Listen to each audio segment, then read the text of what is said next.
Oi, Clarissa, tudo bom? Ei, Maíra, tô bem, e você? Eu tô ótima. Maíra, hoje estamos só nós duas aqui na tenda. Fazia tempo que a gente não ficava juntas, só nós duas. Conta para as nossas ouvintes qual vai ser o tema dessa conversa super vulnerável e interessante que a gente quer trazer para elas hoje. Pois é, antes de tudo celebrar, porque é uma delícia estar aqui com você. Faz tempo, também estava com saudade dessa época que a gente fazia alguns episódios só nós duas. E, nossa, nem sei porquê, né? Faz um tempão que realmente a gente está tão empolgada com receber tanta gente, assim, tantos temas para trabalhar e trocar de ideia aqui na tenda, que no final demorou para a gente poder estar reunida só as duas. Mas olha, queria contar para vocês, gente, a gente teve uma ideia de fazer um episódio inspirado num episódio da doutora Shefali. E aí, assim, quem segue a gente há um tempo já sabe, né, que a gente é fã da Shefali, mas talvez alguém aqui não conheça ela. A doutora Shefali é uma indiana que mora em Nova York. Ela é autora de vários livros que falam de parentalidade consciente, uma referência, assim, nesse tema, assim, mundialmente. E ela tem uma filha, que agora está com 22 anos, a Maia. Eu sigo a doutora Shefali, assim, há muitos anos, já li muitos dos livros dela, já fiz vários cursos dela, assim, sou apaixonada pelo trabalho dela, escuto muito do podcast dela também. E recentemente ela fez um episódio que se chama Doutora Shefali, Os Erros da Doutora Shefali Expostos pela Sua Filha, né? E, nossa, primeiro que eu fiquei muito curiosa com o tema, porque eu nunca tinha visto a carinha da filha dela, né? Ela, assim, eu lembro de histórias dela contar desde que a Maia era pequenininha, né? E eu tinha essa curiosidade de saber, não, como que será a Maia e tal, que ela sempre tá falando, falando, falando, e ela foi crescendo, foi virando adolescente, e agora já tá adulta. E na versão que tem do YouTube, dá pra ver o rostinho dela, né? Eu escuto mais pelo Spotify, mas como tinha a versão do YouTube, eu corri pra lá, né? E vi que tava todo mundo correndo pra lá também, porque tá cheio de visualização, tem muito mais visualização que os outros episódios. E como ela pediu para a filha trazer as questões dela sobre os erros que ela costuma cometer, as coisas que ela faz consistentemente que incomodam a Maia, nossa, foi um episódio tão lindo, tão tocante e assim, realmente emocionou muito, porque ela trouxe toda a vulnerabilidade dela, ela se expôs muito, ela pediu para a filha ser muito sincera, e a gente percebeu o grau de profundidade que a filha tem também, de ser muito consciente e muito conectada com ela mesma, assim, sabe? Muito verdadeira, assim, muito autêntica, muito linda. Então, fiquei com vontade, eu falei, Clarissa, você tem que escutar esse episódio. E a gente tem que fazer alguma coisa parecida na tenda materna. Então, nosso intuito hoje é um pouco assim, a gente também se abrir e se mostrar para poder deixar claro também para quem escuta a gente que nós somos muito humanas, muito comuns, muito normais, né? E eu sei que muitas vezes é fácil a gente colocar essas pessoas que a gente tem como referência no pedestal e achar que elas são perfeitas, que elas não erram nunca, inclusive, até vou falar a realidade, eu tenho essa visão com a Clarissa lá do início, que já desconstruiu um pouco, graças a Deus, mas eu me lembro muito desse Ela lugar. tá vindo aqui para casa nas próximas férias, aí ela vai ver, ela vai adorar. Minhas máscaras todas vão cair É, na hora que ela chegar aqui em casa. quero só ver se eu vou cancelar a Clarissa ou não. Mas é bem por aí, assim, porque a gente fica muito com essa imagem. Nossa, tenho certeza que a Clarissa saberia lidar com isso, que ela não cai nessa, né? A gente cai nesses lugares, a Chefali é assim, é assado. E no fundo, eu brinco, porque muita gente projeta isso em mim também, né? Muitos seguidores vêm falar comigo e ficam, nossa, não acredito que eu tô falando com você. Ai, não, tenho certeza que você sabe lidar com isso. E não é assim. Na mentoria eu sempre tento trazer exemplos muito reais, assim, das minhas imperfeições, das minhas dificuldades, dos meus tropeços, para justamente as pessoas entenderem que, cara, não existe isso, né, de ser essa pessoa perfeita. Então, o intuito é a gente poder trazer para vocês exemplos de quando a gente percebe que a gente faz essas presepadas também, acaba tendo esses erros, assim, essas falhas, e como a gente lida com isso, né, que também tem uma diferença lá do início para agora. Enfim, a gente foi aprendendo também a aceitar essas imperfeições, né? Você quer começar com alguma coisa, querida? Então, Má, Eu acho que é um tema muito importante, né? Eu também, toda oportunidade que eu tenho mais íntima, tanto nos meus grupos terapêuticos, quanto com as aulas, né, lá na Escola de Educação Positiva, também tento sempre trazer esse lado mais vulnerável, né? Porque a nossa mente, ela é muito cruel, muito dura com a gente mesmo, né? Muitas vezes, quando a gente não questiona os nossos pensamentos, não entende, inclusive, a raiz de onde isso veio, né? Em que momento que a gente aprendeu a se tratar com tanta dureza, de uma forma tão agressiva, tão rude com a gente mesmo, né? A gente acaba se sentindo muito mal por tudo e muitas vezes também comparando com os outros, né? Então eu me afasto totalmente da minha experiência, do que eu estou sentindo, do que está acontecendo comigo e começo a me comparar com o outro e me sentir muito pequenininha, muito incapaz, muito impotente, porque toda vez que eu vou, né, para esse lugar dessa projeção, dessa idealização, dessa imagem de perfeição ali no outro, a minha sensação interna, ela é destruidora, assim, né? E é totalmente ilusório, porque como a gente mesmo viu no episódio, o quanto que a filha dela foi muito assertiva em trazer alguns pontos muito profundos que a mãe dela, né, por mais que seja uma das maiores referências mundiais, né, em parentalidade, ainda comete, ainda tem, cai em armadilhas do próprio ego, né? Se identifica com uma série de coisas, com essa necessidade. Achei muito bonito que ela falou muito, né? Sobre o quanto que o nosso ego tem uma fome gigantesca por validação, por aprovação, por reconhecimento. E na nossa relação com os nossos filhos, principalmente a gente que está estudando sobre educação positiva, sobre temas relacionados à parentalidade, está buscando, né, vivenciar isso, existe uma autocobrança e uma exigência, mas a gente não pode descartar que existe também ali atrás as nossas dores, a nossa necessidade de reconhecimento. Então a gente acaba projetando muito isso na relação com os nossos filhos. E eu achei interessante, antes de eu começar falando dos meus, assim, uma coisa que eu vou fazer um contexto até para falar sobre uma questão minha com o meu mais velho, assim, que está na adolescência, então ele me ilumina mais alguns desses erros, né?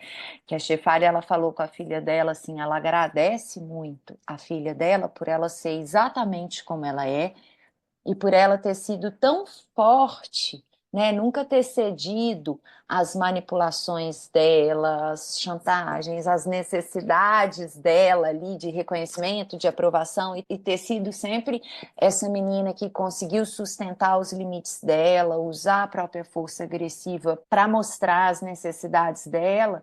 E ela falou que exatamente por ela ser assim, ela conseguiu sempre ir se reinventando, buscando novas possibilidades, né? Se trabalhando, e isso proporcionou, até mesmo ela falou assim, eu sou essa profissional tão reconhecida graças a você ter sido essa filha que nunca cedeu, que sempre mostrou ali as suas necessidades e lutou por isso, né? De uma maneira, era o que ela estava falando.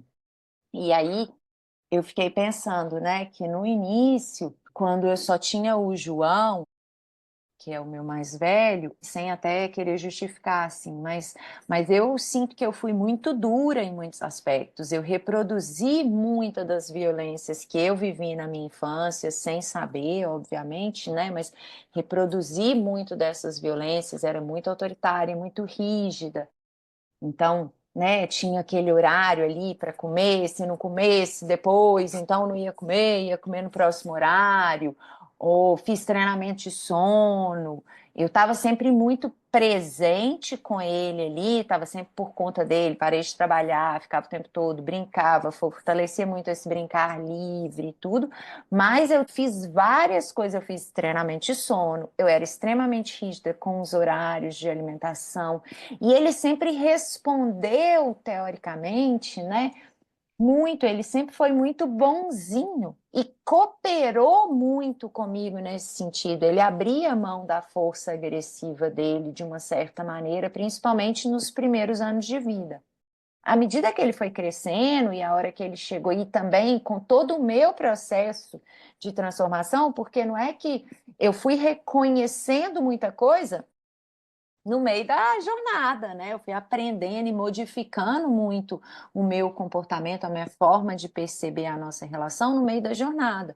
Então, à medida que eu também fui dando mais espaço para ele expressar, fui domando mais o meu próprio ego, fui percebendo, né, esses grandes erros que eu cometi lá no início da vida dele. Então, à medida que eu fui percebendo, né, e fui redesenhando isso nessa relação, eu sinto que ele também foi sentindo cada vez mais digno e mais fortalecido para mostrar para mim a força agressiva dele, para discordar de mim, para virar para mim e falar assim: não, mãe, eu não sou você, eu até aqui, eu não gosto disso, eu tô com medo, para mostrar as emoções dele, para estabelecer os limites dele, coisa que antes eu atropelava mais facilmente.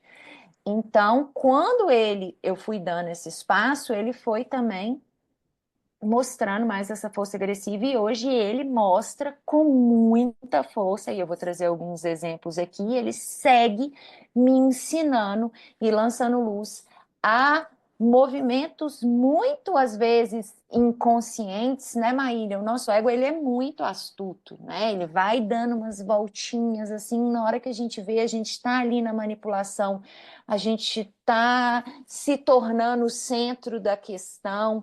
Então, muitas vezes, hoje, o João, ele é o meu maior espelho, meu maior professor, meu maior mestre, porque eu sinto que também, à medida que eu fui dando um mínimo de espaço e ocupando menos o cenário, deixando mais o espaço para ele, aprendendo a escutar mais, a acompanhar, ele foi mostrando, me mostrando mais profundamente esses erros com a força agressiva dele.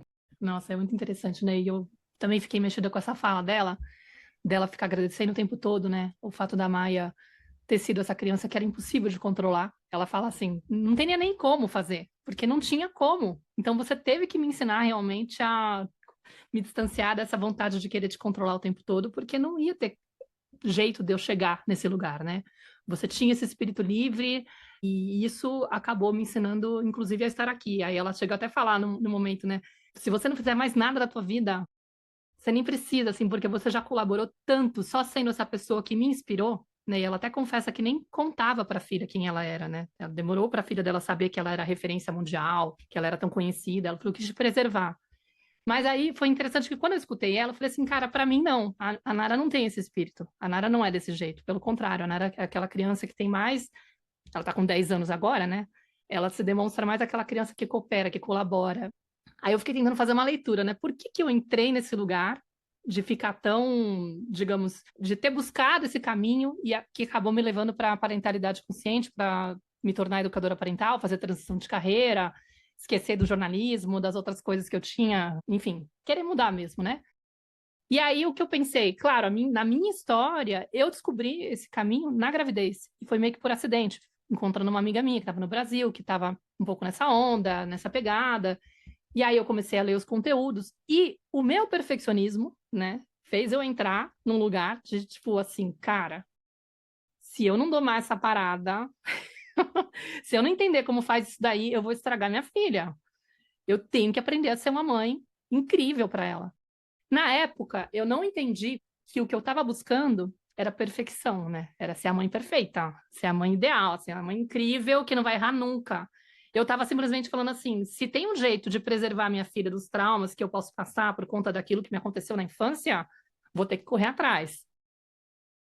E aí demorou um tempo para eu perceber que aquilo que estava me impulsionando a ser uma mãe melhor também estava me estressando, estava me tornando uma mãe muito angustiada. E estava me distanciando da minha filha, estava me desconectando no momento presente. Porque eu ficava pisando em ovos, buscando assim, com lupa, qualquer falha que eu pudesse cometer, qualquer coisinha, sabe aquela coisa de estado de alerta constante? Maíra, você tem que ficar em vigilância de você mesma, porque olha só, a chance de você fazer alguma coisa que vai destruir sua filha é muito grande. Então, até eu sacar o que eu estava promovendo comigo mesma e que eu estava acabando, no final, construindo no ambiente com a minha filha, eu tive que me trabalhar muito, mas eu fiquei um tempão nesse estado, sabe? De, tipo assim, priorizando sempre a necessidade dela, aquela coisa de não conseguir sair de perto porque achava que se eu saísse de perto ela ia se sentir abandonada, igual eu me sentia abandonada na escola com a minha mãe, que eu ficava quase 12 horas por dia no colégio. Então, tipo assim, ela vai sentir a mesma sensação, então eu não posso ser essa pessoa irresponsável, essa mãe indiferente. Só que assim, né? Hoje eu sei que era muita projeção e que eu lia as necessidades dela de um jeito muito contaminado com a minha história, né? E eu não conseguia estar lá com a minha filha, eu estava lá com a pequena Maíra. E aí, assim, mas foi bonito ao mesmo tempo, porque com o tempo eu fui sacando que eu tinha que trabalhar o meu perfeccionismo. Ao invés de tentar me esforçar cada vez mais para ser essa mãe incrível, maravilhosa, eu tinha que diminuir a expectativa em relação a mim, reajustar, né, o que eu tinha que esperar de mim para relaxar. E é forte, né? Porque uma das coisas que me desgastou muito no relacionamento com o pai dela era o quanto eu cobrava dele, né? Que ele também tivesse esse empenho, que ele também ficasse preocupado, que ele também corresse atrás de ser esse homem, esse pai super consciente, super trabalhado e não sei o quê. E eu não percebia, na época, que muitas vezes ele estava sendo um pai muito mais incrível no sentido de que ele estava tão relaxado que ele estava conectado com a minha filha. E eu não, eu estava lá querendo performar. Exato, né, Maíra? E olha que interessante isso que você está falando. Foi até uma coisa que ela citou como um dos erros, entre aspas, da mãe dela, assim, né? Quando a gente projeta mesmo as nossas ansiedades, as nossas expectativas, a nossa história ali nos nossos filhos. E às vezes a gente ocupa, torna aquilo de uma forma muito inconsciente aquilo sobre nós, assim, né? Aquele processo sobre a gente, ou sobre evitar um contato com aquela dor que eu tive lá atrás. Então, assim, querendo evitar reproduzir algo que me aconteceu, que eu tenho consciência, ou que, né, assim, eu sei que não vai ser bom para essa criança, mesmo que não tenha me acontecido, né? Mas que eu sei, a gente muitas vezes cai nesse outro lado, assim, né, de ocupar muito lugar, de estar muito num alerta e muito menos presente, disponível para acompanhar, para ver o que a criança está revelando ali momento a momento, né? Eu tenho um exemplo aqui para trazer que eu vivi com o João. Recentemente, ele sempre estudou em escola Waldorf. E na escola Waldorf não tem prova, né? Então agora ele está no segundo ano do ensino médio, que ele foi para uma escola construtivista, uma outra escola que aí é mais tem prova e tal. Então ele estava muito assustado com esse tema das provas e tudo, e me pediu para estudar com ele. A gente começou, eu comecei, eu também estava com muita angústia em relação a isso. Será, meu Deus, essa escolha da Waldorf fui eu que fiz de alguma maneira. Óbvio que depois ele foi também querendo ficar na Waldorf, né? Ele nunca tinha pedido para sair nem nada. E sempre eu sempre trouxe isso como uma possibilidade, sempre não, né? Mas depois dele maiorzinho, eu trouxe isso como uma possibilidade e tal. E ele se manteve ali, mas quando chegou no segundo ano, começou a ter essa questão das provas e ter que estudar. Eu comecei a estudar com ele. E aí um dia a gente estava estudando.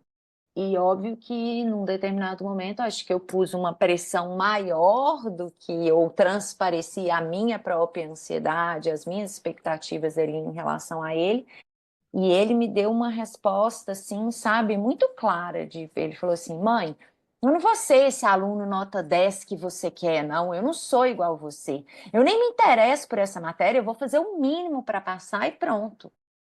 E quando ele me falou isso, né, eu fiquei, demorou um pouquinho assim para cair a ficha, para eu entender, mas realmente o que que ele estava comunicando ali, né? Ele falou: "Mãe, não projeta a sua ansiedade, a sua expectativa, não queira que eu tenha uma relação com os estudos e com a escola como você teve, né? Eu vou simplesmente fazer isso aqui, é algo que eu não me interesso e não quero aprofundar mesmo, muito consciente daquele processo, né? De que, pô, assim, não é uma coisa que eu vou levar para o resto da minha vida, eu não preciso tratar com esse mesmo peso, com essa mesma pressão que você está tratando isso. Eu vou aprender aqui o que der para aprender, mínimo para eu passar de ano, e é isso. Não é uma coisa que eu tô, né, muito preocupado agora, assim. E o quanto que, quando ele fez isso, né, e ele precisou usar a força agressiva dele, né, eu recolhi e dei razão para ele, porque de fato ele tinha razão. Né? Então, é muito interessante a gente notar isso, né? Quantas vezes a gente está projetando as nossas ansiedades, as nossas expectativas, a nossa história, as nossas dores nos nossos filhos, com a melhor das intenções, né? Mas sem questionar se é aquilo que eles de fato necessitam naquele momento, né? A gente acaba que perde de vista ele.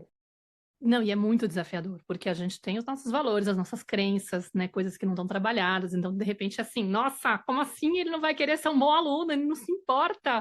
Meu, eu fiz um esforço gigante e eu buscava a aprovação dos meus pais, o olhar deles, o orgulho deles com as notas. Eu, por exemplo, era aluna CDF, né, então, para mim, assim, agora que a Nara também estudou em escola Waldorf, agora ela está numa escola que funciona por projetos, tem poucas avaliações, é uma coisa que eles estão gradualmente incluindo, inserindo, cada vez tem mais, mas muitas vezes ela vai fazer um exercício, vai fazer alguma tarefa, alguma coisa assim, ela faz meio assim, ai mãe, tá bom desse jeito, e eu fico assim por dentro, como assim, tá bom filha, tipo, tá horrível, tá horroroso, você não se importa mesmo?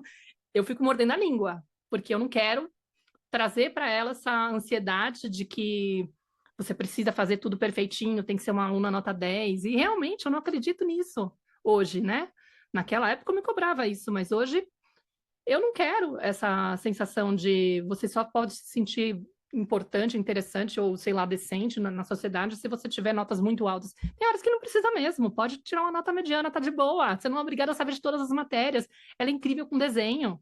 Eu acho que ela vai muito mais pro lado artístico. Então, assim, para que que eu vou ficar exigindo que ela aprenda química, alguma coisa que não tem nada a ver com o universo dela, né?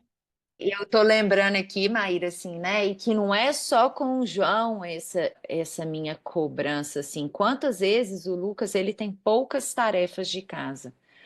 Geralmente ele, mãe, vem fazer a tarefa comigo. Ele me chama, né? Quando eu lembro, ele fala, Lucas, tem tarefa hoje, vamos fazer e tal. Ou ele parte dele, né? E fazer, ele me chama. Aí daqui a pouco eu tô naquele lugar de controle. Ai, filho, vão apagar que esse número não tá dando para entender. Nossa, mas essa letra aqui. Daqui a pouco ele, mãe, sai daqui, eu não quero que você fique do meu lado, não. Você não tá.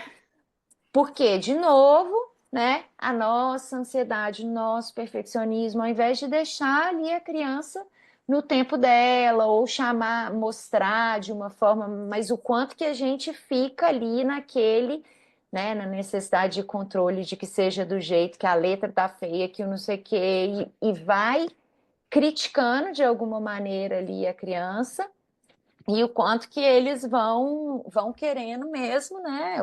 Vão precisar de ser mais firmes e tirar a gente dali em algum momento e que tem muito mais a ver com as nossas ansiedades, Uhum. expectativas, né? Nossa, para casa que agora que eu tô começando de novo, assim, né? Cada dia eles vão me ensinando um pouquinho e cada vez mais eu tenho conseguido respeitar, deixar ali o processo deles, encontrar caminhos mais criativos mesmo para lidar assim, né? Ah, tem que melhorar uma letra, tem que, mas vão fazer de uma outra forma, de uma forma que não seja ali o tempo todo na hora da tarefa apontando, né? Mas pensando em outras coisas que eu posso desenvolver com eles. Ah, então vamos brincar de desenhar, vamos fazer outras coisas, vamos escrever uma carta para a avó.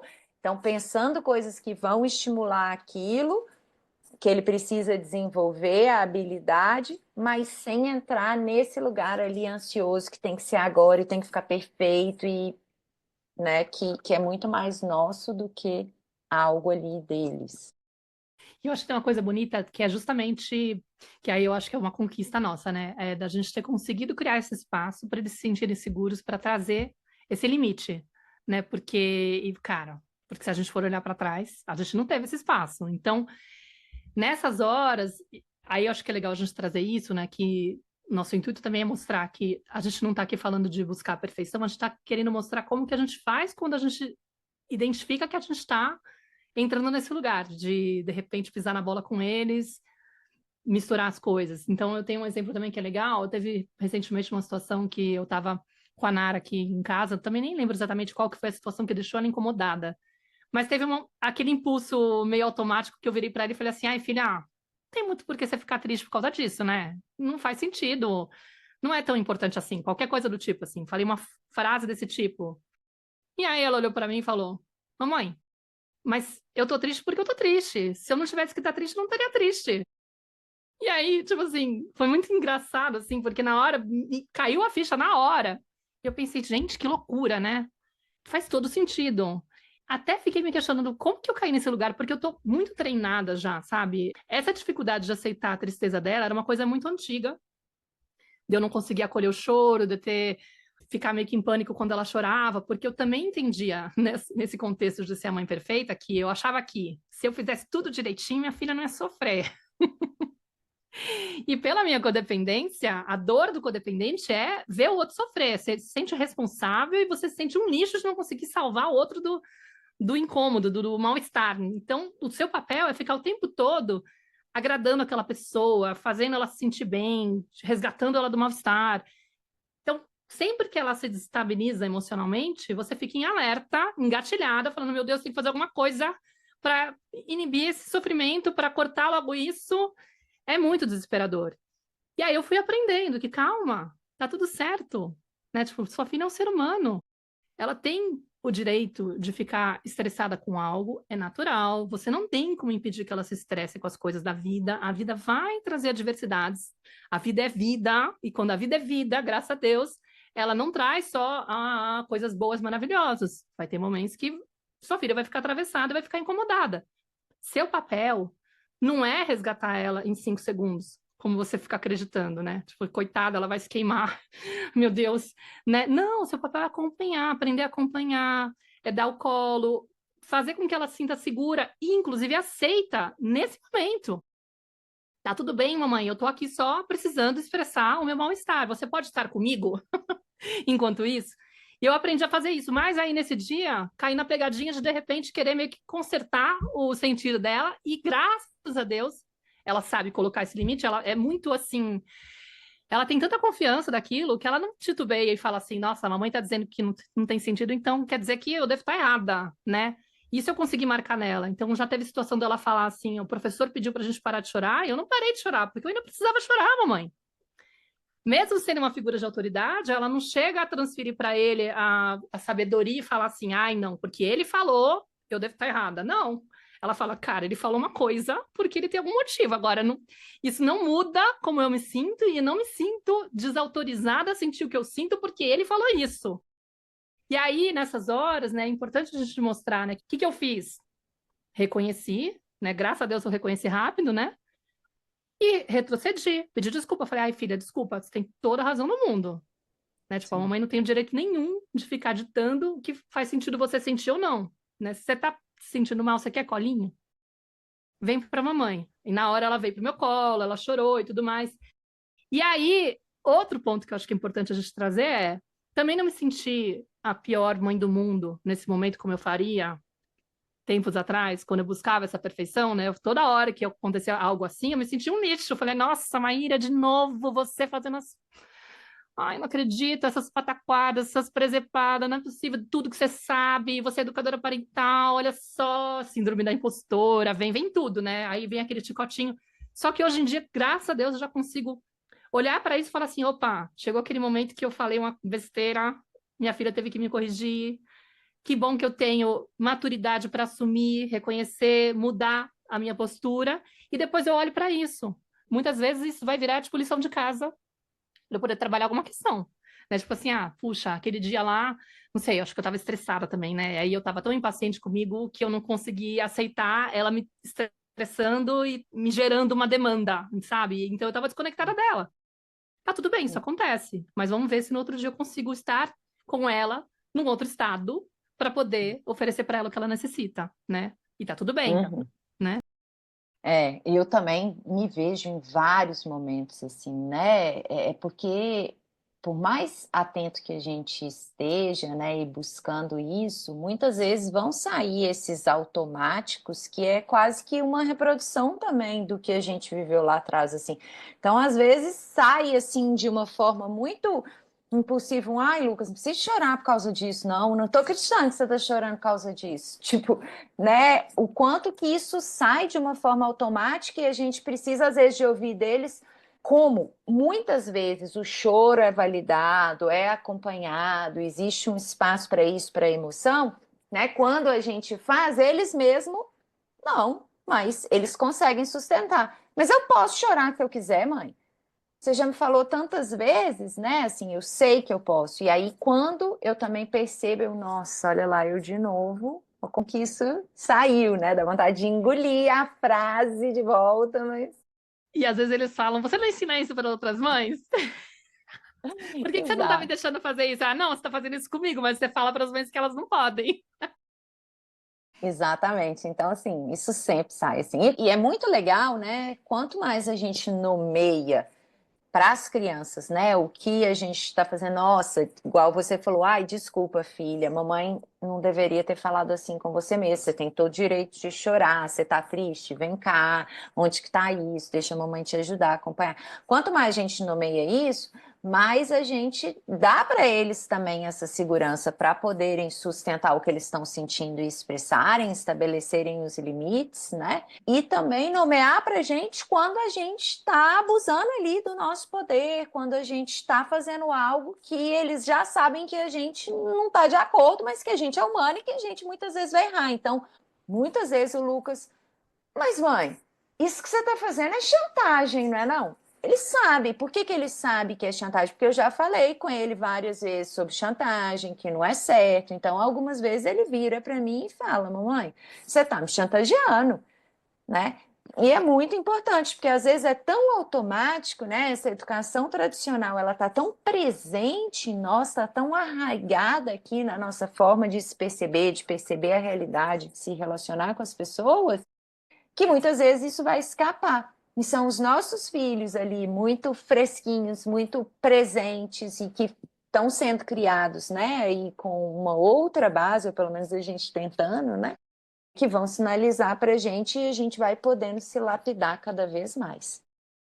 É, porque é um mega desafio, né? Porque geralmente, pela educação tradicional, a gente vai olhar isso como insulto, como falta de respeito, insubordinação. Olha só, esse garoto tá me desafiando. O que que é isso? Ele não tem o direito de falar assim comigo.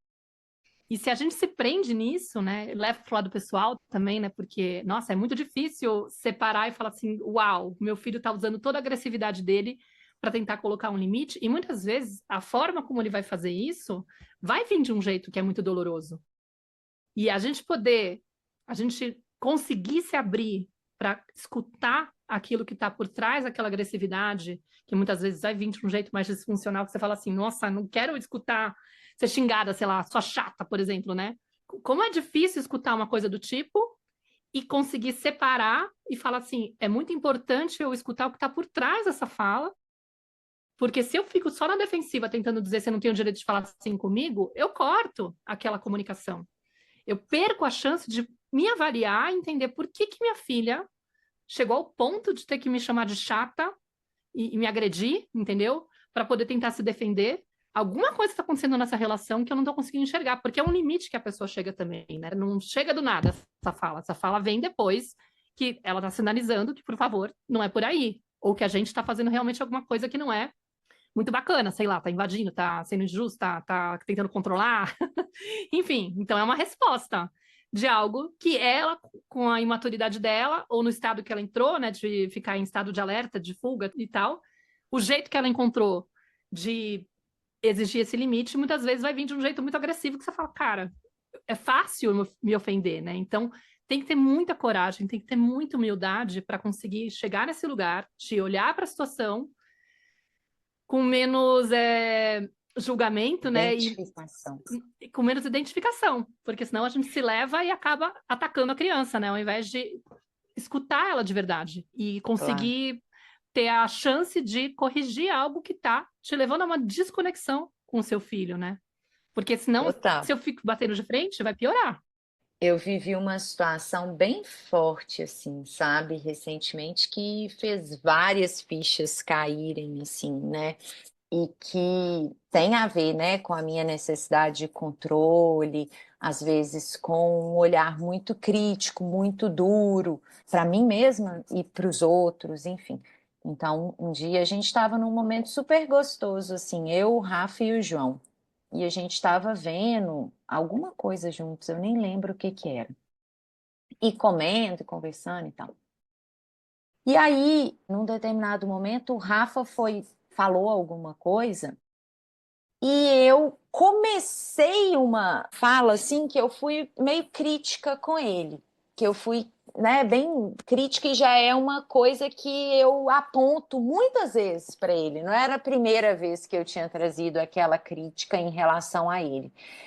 E na hora que eu falei, ele entrou na defensiva, obviamente, e começou a falar assim: ai, nossa, mas esse seu jeito, não sei o quê, isso é insuportável e tal. E na hora que ele falou isso, o Rafa, o João engatou, óbvio, por se identificar também pela dor dele, por tantas vezes que eu sou controladora, que eu sou crítica com ele e tudo.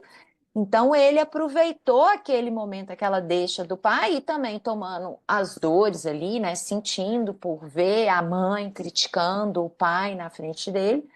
Ele foi super agressivo comigo, assim, né? Ele usou essa força agressiva dele ali para mostrar o quão desrespeitoso estava sendo. E aí ele foi bem duro, assim, né? Falando, mãe, você é muito insuportável, mãe. Como assim? Não sei o quê. Não. E foi falando, falando, falando. E eu fiquei completamente. E aí os dois saíram da sala depois, eu fiquei ali sozinha, mas foi tão doído. Eu lembro que eu deitei e comecei a chorar e fiquei horas ali, chorando, escrevendo, mas chorando assim, com aquele soluço que, sabe, deixando vir mesmo e tal. E aí uma hora o João ia sair, logo depois era fim de semana, ele ia sair. Aí ele desceu e chegou na sala assim, tava lá em cima arrumando, ele não viu o que, que tinha acontecido comigo depois e tal. E aí, nos olhinhos dele, né, assim, ele é muito expressivo, no olho dele eu vi que ele assustou com o que ele me viu, assim, ele me viu, né, com a cara inchada, Hum. chorando, aquele tanto de papel, eu tava escrevendo na hora, eu acho. E eu não consegui naquele momento, sabe assim, olhar para ele, ah, tchau, filho, despedir e tal. Ele, ah, mãe, tô saindo e tal. Ele também não falou nada, né? E saiu. E depois, no dia seguinte, né, depois que eu tinha processado, entendido, conversado com o Rafa, pedido desculpa, claro, né, entendido a minha responsabilidade ali e tal, eu falei com o João, né, nossa, filho, ontem a mamãe foi muito crítica com o papai mesmo, né, e imagino que muitas vezes, né, eu também sou com você, não sei o que e tal.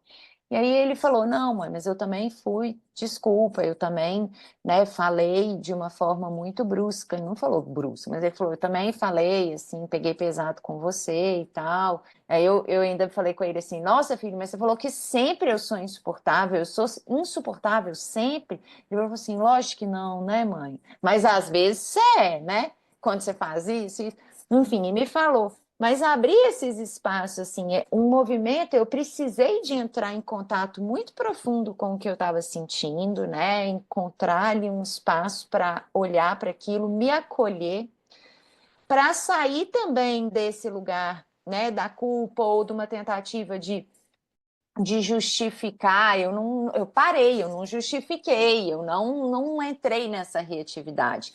Mas é muito desafiador esse movimento, porque a tendência da nossa mente, do nosso ego, é talvez fazer um movimento de, pô, mas espera aí, o seu pai também, ou eu falo do outro, o seu pai também isso e isso, ou mas olha o tanto de coisa que eu faço, olha como que eu tô sobrecarregada, olha como que isso, né? Assim, e mostrar outro lado, mas escapar ali daquele desconforto, né? Daquilo que eu tô sentindo, ou daquilo também de um acompanhamento genuíno, até de dar um espaço para aquele adolescente ou para aquela criança mostrar o que ele está sentindo, né? Às vezes até mesmo essa força agressiva, essa raiva, assim, o quanto que é difícil para a gente abrir um espaço seguro para escutar o que eles têm para trazer, seja algo, uma expressão, uma explosão de raiva, e que às vezes eles vão ser duros com a gente. Nesse momento, quando a gente está com raiva, a gente fala muita coisa sem pensar. A gente sabe que o nosso neocórtex ele está bloqueado, então vai vir da forma que vier, da forma sem nenhum filtro, sem nenhum cuidado, né, com esse outro, sem essa. Então, o quanto que é desafiador para a gente abrir esses espaços seguros para que essas pessoas possam se vulnerabilizar, para que os nossos filhos, por exemplo, né, possam se vulnerabilizar com essa força. Tanto que é desafiador acompanhar a expressão emocional deles. Para mim, é muito mais fácil acompanhar a tristeza ou o medo do que acompanhar uma expressão de raiva. E eu sei que, pela minha, olhando para a minha história, o quanto que a minha força agressiva foi reprimida. Então, só porque eu olho muito para a minha história e eu entendo que essa força foi muito abafada, que eu jamais teria coragem de falar as coisas que o João fala, da forma que ele fala, né? Com a minha mãe, nunca falaria assim, que eu consigo hoje olhar para ele e admirar aquilo e entender a necessidade dele de fazer o movimento exatamente como ele vem fazendo. Porque é muito fácil eu pessoalizar e eu querer me defender e eu querer responsabilizar a criança e eu querer dar um sermão, né, que você não pode falar assim, mas o desafio de poder abrir esse espaço e acompanhar e escutar e receber, e como adulto eu buscar às vezes um apoio para processar isso, para entender, para me regular, para voltar já de um lugar disponível para dialogar depois com essa criança, né, e buscar aí talvez novas possibilidades, novos caminhos, né? Mas na hora da expressão emocional, muitas vezes isso para gente é muito desafiador, esse acompanhamento e essa escuta interessada na emoção pela emoção. A gente quer interromper esse processo, a gente quer que ele passe rápido, a gente tende a querer se defender, a identificar com isso, a gente vai buscar ali validação ou projetar ali as nossas ansiedades para acabar com aquilo logo, né? O quão desafiador que é esse movimento. E a Maia traz isso, né, no próprio episódio, das vezes que a mãe, na hora que ela tá tentando falar no chat, porque elas falam muito que a filha mora em outra cidade para fazer a universidade, né? Estão falando lá pelo chat do celular, aí ela traz uma questão e a mãe começa a falar sobre ela, né? Ah, mas olha só, tipo, ela critica a mãe e a mãe começa a falar assim, mas e às vezes que eu faço um monte de coisa por você? E tá falando, mãe, relê o que você escreveu. Percebe quantas vezes você se menciona na tua resposta e você torna uma conversa onde eu estava tentando desabafar para falar uma questão minha e ao invés de me validar, você começa a trazer você. Ou seja, você quer se validar na nossa conversa. E aí ela pausa, olha e fala, puxa, é verdade, né? Tipo, olha eu aqui que ensino os pais a fazerem de um jeito e quando tô vendo, não tô dando espaço para ela. Mas aí ela explica, realmente, o nosso ego fica tão desesperado de se sentir mal por estar falhando com o filho, que já quer tentar encontrar um jeito de justificar, olha, eu só tô fazendo errado porque, assim, tá acontecendo dessa forma, entendeu? Mas, de novo, tô aqui falando de mim, ao invés de dar espaço para você. E é muito profundo, né? Porque uma das coisas que eu falo muito lá na mentoria, tem uma coisa linda que você trouxe de perceber, assim, foi muito doloroso você se reconhecer essa mãe controladora, nessa coisa que você trouxe, nesse exemplo que você trouxe, né? E de repente você foi lá e entrou em contato com isso e falou, gente, eu devo ser uma pessoa insuportável em determinados momentos, de tanto controle que eu quero ter sobre o outro e de tão crítica que eu acabo sendo e tal. E aí eu falo, gente, esses momentos, eles são doídos, mas eles são uma espécie de portal de despertar. Sabe, eles abrem um campo assim que é um momento de uma tomada de consciência de uma dor que você traz, que é muito precioso se você acolhe aquilo, tem um olhar mais compassivo, né, de aceitar aquela ferida, aceitar aquela dor e abrir espaço para ela. Porque estando ela inconsciente, você só vira essa pessoa insuportável, né? E você tá sofrendo a consequência de ser essa pessoa insuportável, porque certamente isso desconecta você muitas vezes do momento com seus filhos, com seu marido e tudo mais. Mas se você tem a oportunidade de sacar, puxa, é verdade, tem essa dor que ainda é gigante, que ainda me move, esse padrão que eu tenho lá de trás, e aí eu vou lá e escrevo a respeito e faço um monte de coisa para poder processar e passo uma tarde chorando. Essa limpeza toda que você faz te alivia essa pressão, faz você rever aquela postura, faz você ter outro jeito de lidar com aquilo, né? E se você não tivesse tido essa fala agressiva do teu filho, ou não tivesse se aberto a ela, se tivesse ficado nessa defensiva que é, deixa eu me proteger, não quero entrar em contato com esse socorro, porque no fundo é uma proteção, né? Claro. Você bater de frente com ele. Quando você abre, você tá aceitando o convite daquele momento, que por mais que seja incômodo e doído, melhor. Eu tive uma situação recente também que, cara, eu entrei nesse lugar.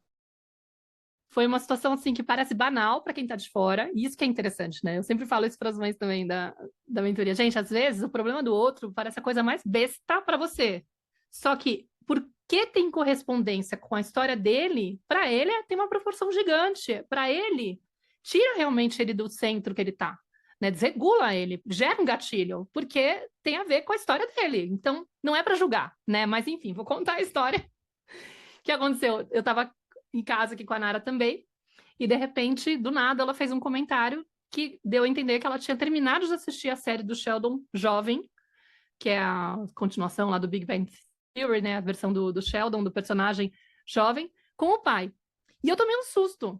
Por quê? Porque eu tinha começado a assistir essa série com ela aqui em casa e meio que ficou subentendido, assim, que era uma coisa que eu estava fazendo com ela e que o pai assistia outras coisas com ela na casa dele. E quando ela soltou para mim que ela já tinha terminado, acho que tem 6 temporadas, são mais de 20 episódios por temporada, e eu tava, tipo, na 4ª temporada com ela, na metade, tinha terminado a série com ele, cara, me veio uma dor, me veio uma sensação horrível por dentro de que eu tava sendo traída por ela. E na hora foi tão forte uma sensação assim de, meu, como assim? Ela tá fazendo isso comigo. Eu não consegui conter. Eu simplesmente falei assim, como assim você terminou de ver a série com ele? Você não tava vendo essa série comigo? Que isso? Não entendi. Foi muito assim, impulsivo. E na hora, ela percebeu o meu estresse, percebeu o meu incômodo, ela ficou meio desesperada. Ela falou, não, mamãe, mas eu ainda quero ver a série inteira com você. Fica tranquila. Aí ela viu que eu tava assim, provavelmente com a cara toda alterada, sei lá, o que eu tinha. E aí ela falou, não, mamãe, mas eu nem lembro do resto da série. Eu nem sei como termina. Eu esqueci, fica tranquila. Tipo, tadinha. Aí eu falei, nossa... Na hora eu saquei, né? Falei, puxa, olha para onde eu fui, né? Só que também fiquei toda intrigada. O que aconteceu? Por que que eu entrei nesse lugar? Aí eu fui pra cozinha, assim, falei, não, filha, já venho, peraí, calma. Fui pra cozinha, aí eu fiquei assim, tipo, igual você, assim, sabe? Sentindo uma dor profunda e tentando entender da onde diabos veio isso? Por que que eu tô nesse estado de tristeza, de sensação de ameaça, de que alguma coisa vai acontecer? Olha só. E aí eu observava os pensamentos, né? Que vinham, era uma coisa assim, Byron Katie, né? Tipo, as nuvens passando que deveriam passar, mas eu entrando lá, tipo, não entra nesse pensamento, mas o pensamento era: sua filha não gosta de você, ela prefere o pai, você não é uma pessoa interessante para ela. Ai, com certeza ela se diverte mais com ele. Ih, lá no futuro, certeza que vai querer morar com o pai, vai te largar, porque tá com você, nada a ver. Como assim ele começou a assistir a série com ela, depois de mim já terminou, sabe? Tipo, certeza que lá eles se divertem muito mais. Enfim, mulher. Aí depois fazer aquele trabalho, tipo, peraí, da onde que vem isso, né? Esse medo todo, essa comparação, essa sensação de que ninguém gosta de mim, óbvio que vão escolher o outro e não a mim. Enfim, dor da minha criança. Aí eu ficava assim, mas ainda tem essa pereba? Não é possível. Já trabalhei tanto isso? Sério que eu tô me sentindo ameaçada porque minha filha... E é muito forte, porque quando a gente faz o trabalho de dar atenção para a criança nessas horas, né? A minha criança está precisando de aconchego, cara. Eu não posso julgar ela agora por estar sentindo isso. Simplesmente, meu amor, eu sinto muito que você esteja assim, né? Depois eu tive que dar um espaço para ela, mas claro, depois eu fiquei assim, gente, nada a ver eu comparar e ficar me sentindo ameaçada, porque de fato era simplesmente óbvio. Ele, inclusive a gente assistia Big Bang Theory quando a gente estava juntos, né? A gente adorava essa série do Sheldon. É óbvio que quando ele visse lá na Netflix que estava disponível essa série, uma hora ele ia se deparar e falar, nossa, que divertido! Nossa, quero ver com a Nara. Óbvio. Então, tipo assim, não era ele competindo comigo ou ela sentindo, sei lá, mais atraída pelo pai. Era um pai e filha se divertindo com uma série que é Não era incrível. sobre você, né? Ponto. Não Exatamente. era sobre mim. Exatamente, eu não tava lá na história deles. Estavam só os dois descobrindo a série juntos. Filha, imagino eu, né? Filha, olha que delícia, vamos assistir essa série, é incrível. É a continuação do Sheldon Cooper lá da série do Big Bang.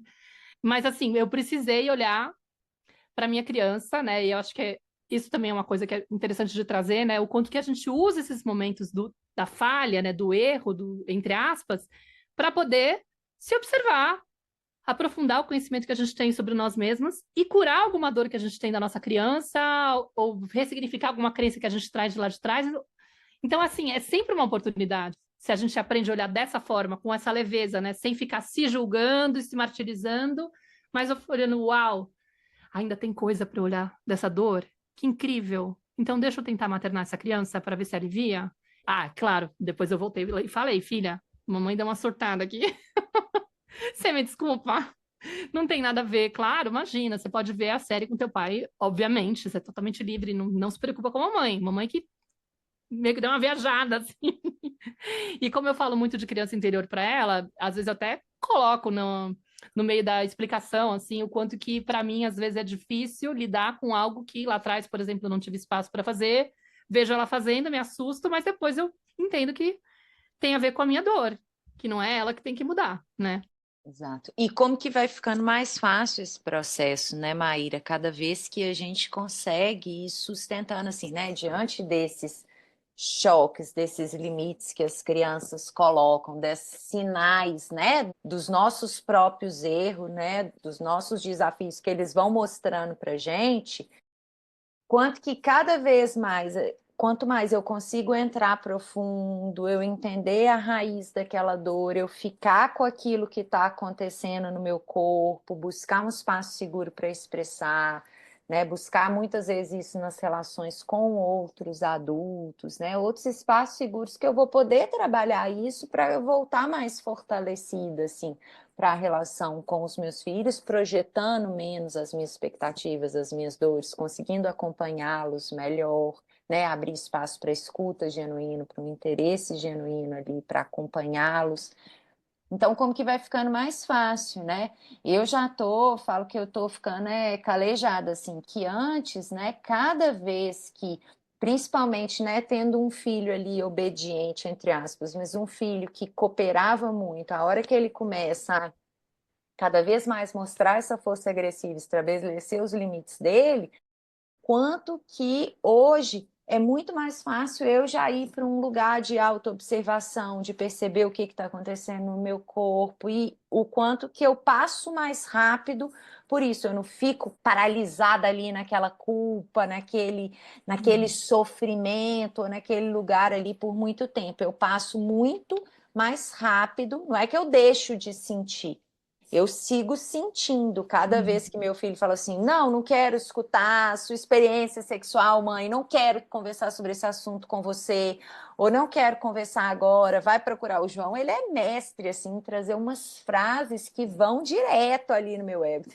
Teve uma vez que eu não sei o que ele dentro de casa e eu falando com ele, ô filho, não sei o quê, nananã, e conversando, né? Querendo meio que controlar que ele saísse, que ele fosse fazer alguma coisa fora, que ele não ficasse tanto na tela. Geralmente, quando tem uma segunda intenção na minha fala, é batata para ele perceber e usar a força agressiva. Se eu vou interessadamente mesmo, ele se abre, mas geralmente quando tem uma segunda intenção, e às vezes eu nem estou consciente da minha segunda intenção, ele traz o limite, né? Então, uma vez ele virou assim para mim, eu querendo puxar assunto, mas na verdade eu queria que ele saísse do celular. Eu não estava interessada de verdade.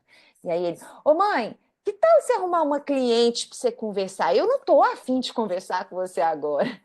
E para a gente, né, para o nosso ego, isso é um golpe, tipo, "Ah, meu Deus, ele não quer conversar comigo, coitado de mim, eu vou para esse lugar." Só que cada vez eu tenho ido e conseguido passar por isso mais rapidamente, porque ele está me dando muitas oportunidades, na verdade, eu estou criando, né?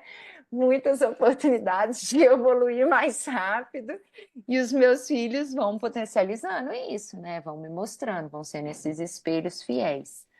Então, É, eu acho que é isso, né? Se deixar, a gente vai ficar aqui contando milhões de exemplos, porque o que não faltam são oportunidades de crescimento nesse encontro com os nossos filhos, né? Eu acho que talvez um dos pontos mais importantes da ideia da gente trazer esse episódio é realmente que a gente olhe para esses desafios que a gente vai viver e até isso que a gente está chamando de erros, não como um ponto final, ou não como um erro fatal, ou não como, meu Deus, estou traumatizando os meus filhos, mas muito antes pelo contrário, né? Da gente poder sempre olhar para esses embates, esses conflitos, esses momentos que a gente vai tropeçar mesmo, como grandes oportunidades e potencializadores do nosso processo de crescimento pessoal, porque não tem outra, assim, para mim não tem outra forma para olhar para isso. Na verdade, talvez seja a forma mais assertiva de olhar para isso, porque é assim, né? Eu fico até meio receosa de chamar de erro,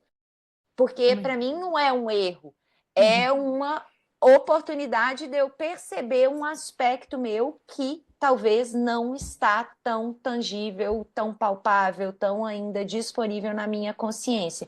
E quando no encontro com o outro tem a oportunidade, principalmente os nossos filhos, que são tão sensíveis ao que nos acontece, né, estão tão intimamente conectados com a gente, quando eles vão refletir, é essa grande oportunidade da gente se olhar com mais profundidade, com mais cuidado, e não ficar presa, eu errei. Muito antes, pelo contrário, que oportunidade. Né? Porque na verdade é justamente ressignificar o erro, porque primeiro, ele é inevitável. Não tem como você banir ele da tua vida, né? E outra, ele é parte do aprendizado. Você pega uma criancinha que está aprendendo a caminhar, ela tropeça, ela precisa aprender a colocar o pezinho no lugar certo, do jeito certo, entendeu? Faz parte. Ela vai tropeçar para aprender a andar. E mesmo que ela aprenda a andar, ela vai tropeçar lá na frente. Eu caí outro dia no Brasil, há 2 anos atrás, quando meu pai faleceu, quebrei o nariz. Enfim, tô adulta, tava com 42 anos, entendeu? Tipo, normal, acontece. Então, não dá pra gente ficar achando que o erro é algo que a gente pode realmente eliminar da nossa vida. E então, tem que olhar para ele como parte desse processo, porque eu vou aprender com ele. Então, o que que eu posso tirar dele para poder saber como melhorar a forma de colocar o pé na rua? Não usar esse tipo de bota, né? Não olhar no celular enquanto eu tô andando, sei lá, entendeu? Algo eu vou aprender. Então, acho que é muito mais por aí. Faz tanto parte do processo que no próprio episódio foi bonito da Chefali, né? A gente vê que ela se deu conta, fichas caíram naquele Durante o momento, episódio. ela escutando a filha e falou: Nossa, eu nunca tinha me dado conta disso. Então, o quanto que existe sempre essa possibilidade de ampliar a nossa consciência, de olhar para a gente mesmo, para os nossos desafios com mais generosidade, com mais acolhimento, com mais interesse também. Porque não adianta a gente querer ser melhor para eles, mas se a gente segue se tratando e se punindo diante de cada etapa que faz parte do processo de aprendizado. Eu não vou chamar de erro, mas cada uma dessas etapas aí Isso. desafiadoras que fazem parte do nosso processo de aprendizado, de crescimento, de evolução. Então, acho que a ideia era trazer esse alento aí para as mães, para as nossas ouvintes, né, Má? Para as mães que nos acompanham Isso. aqui na tenda, dessa possibilidade da gente se libertar do peso e da pressão que a gente mesmo coloca na gente diante de cada tropeço ou cada caminho ali, que às vezes a gente vai para um caminho errado, depois, né, ou mais tortuoso que a gente vai enfrentar nessa nossa caminhada aqui junto com os nossos filhos. Exato. Que vocês se sintam mais à vontade para abraçar a humanidade de vocês, né? Porque nós somos humanos e o ser humano não vai ser perfeito nunca. E entendo que essa expectativa de não errar nunca vem dessa cobrança lá de trás. É uma dor da nossa criança que a gente pode trabalhar e se tornar muito mais leve, aprender essa compaixão, né? A gente que fez esse processo também com a terapia do Gabor Mate, ele fala muito isso, né? Do importante da gente aceitar a nossa integridade, a nossa humanidade, as nossas falhas, as nossas feridas. E é isso, não precisamos ser perfeitos. É muito mais importante garantir esse espaço seguro para que os nossos filhos se sintam à vontade para serem eles mesmos e para que eles possam trazer esses limites para que a gente possa se corrigir. Acho que nas relações, assim, acho que o importante é sempre poder garantir isso, que o outro possa trazer para a gente uma referência de quando a gente está saindo e indo para um estado de inconsciência, de reatividade, de, né, sei lá, enfim, de disfuncionalidade da relação. Isso que é o barato. Não é ficar com aquela expectativa de que você nunca pode fazer isso comigo, você não tem o direito de ser nunca essa pessoa. Não, não existe isso. Então, sabendo que o ser humano é um ser humano e que tem horas que ele vai pisar na bola, eu preciso me sentir à vontade nessa relação para poder explicar para o outro, opa, aqui não. Vamos parar? Peraí, cuidado que é só criança que está falando. Cuidado que você entrou nesse lugar. Cuidado que você está acreditando em tal crença. Cuidado, não tá legal.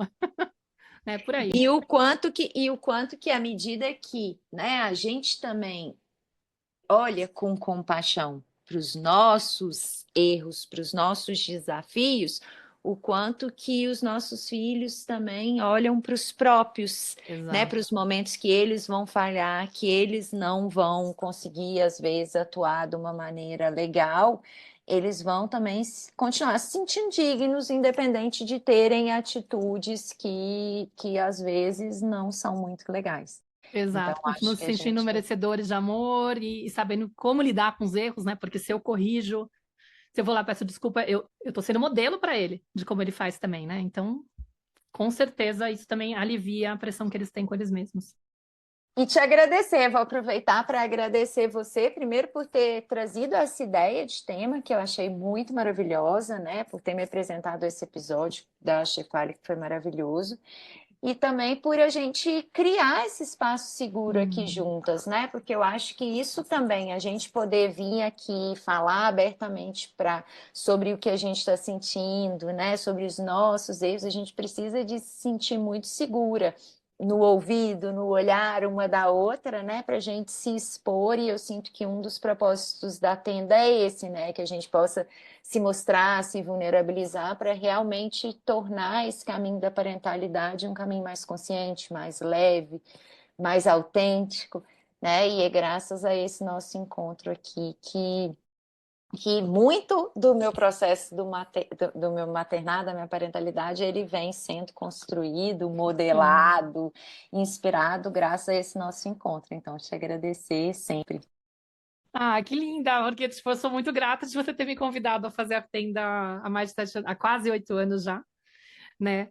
Porque eu me vi essa mãe imperfeita na época, eu falava assim, meu Deus, o que essa diva tá fazendo de me chamar? Ela não sabe, ela não veio na minha casa, não sabe como é minha casa, o caos que é, como eu sou doida, ainda sou muito imperfeita, tinha essa pressão, e no final a gente acabou construindo essa amizade, esse espaço maravilhoso que eu não quero largar a mão, não sei o que vai acontecer se um dia a gente abrir mão. Enfim, e é maravilhoso estar aqui, né? Porque realmente é um espaço seguro, onde a gente acabou construindo esse ambiente aí para poder falar das nossas vulnerabilidades, para se vulnerabilizar e falar das nossas imperfeições e dificuldades com a vida. E vocês que estão nos escutando fazem parte disso. Muito obrigada a você que está aqui com a gente, que chegou até o final desse episódio. A gente agradece muito a sua presença e a gente se vê num próximo episódio, certo, Mar? Isso, perfeito. Obrigada, gente, pela escuta. Um beijo, pessoal, e até o nosso próximo encontro.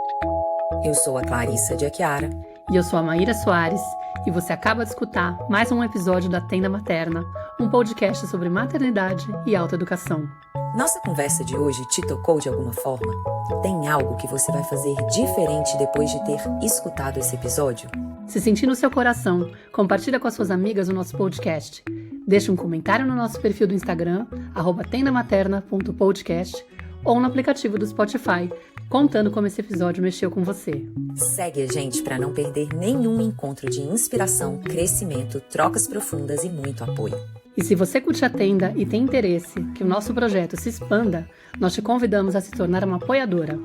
Para isso, é só você entrar na página www.apoia.c/tendamaterna e fazer a sua contribuição. O link clicável está aqui na descrição do episódio. Muitíssimo obrigada! Nos vemos em nosso próximo episódio. Até lá!